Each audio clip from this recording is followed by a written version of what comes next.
د مشاعرې په دې لړ کې ښاغلي مجبور صاحب ته بلنه ورکوو چې راشي او په خپل خواږه شعر مو ولمانځي. مجبور صاحب.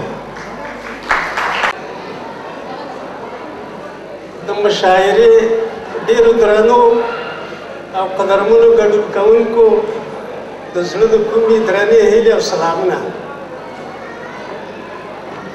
زه شاعري نه کوم ډېره، کله چې د ځوانانو محافلې او د وطن د حماسي محفلونه یې بیا ایسته شاعر شمه، ځوانم شمه او شوقیم شمه.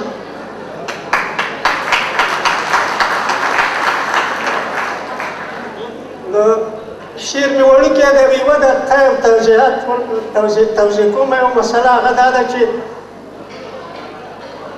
محترم ورونو او خویندو، دا د کونړ د سیند مشاعره چې زه ترې خبر شوم او دا اوس یې د نږدې نه ګورم او پکې حاضر یم، داسې راته ښکاري لکه ما ته چې کور کلی درکړی رابخلی. هغه په دې معنا چې د دغه خوږو درو او ښکلو غرونو او دنګو دنګو غرونو نه د هغوی د لرګو نه مونږه مینې آبادې کړي وي. په هغه مینو کې لوی شومه، د هغې نه مو د سون مواد او ډوډۍ مې پخوله او د هغه غرونو د لمنې نه ډېر ښایسته څپان سیند، د کونړ سیند چې همیشه مو ترې د مور د شیدو په شان اوبه څښلي دي او پکې لمبلې هم دي.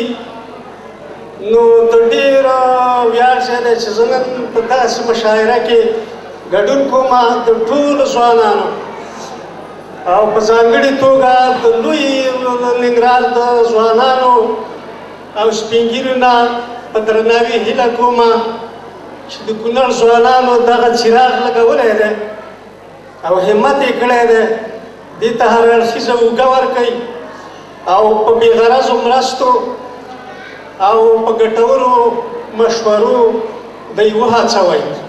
مننه.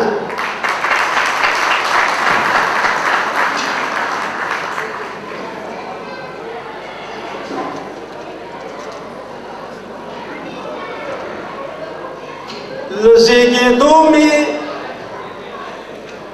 زیږېدو مې لا د حق خبره ژبه کې وه، په دې وم پوه عین له هغې چې لا پې نه پوهېدم.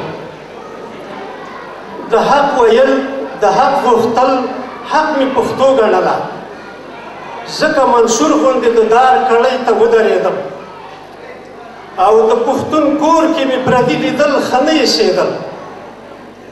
رانه لوټلی پښتو بیا پښتون نه نومېدم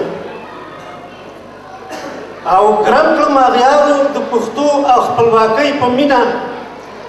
له ژونده تېر شوم خو له دغه ټکي نه تېرېدم.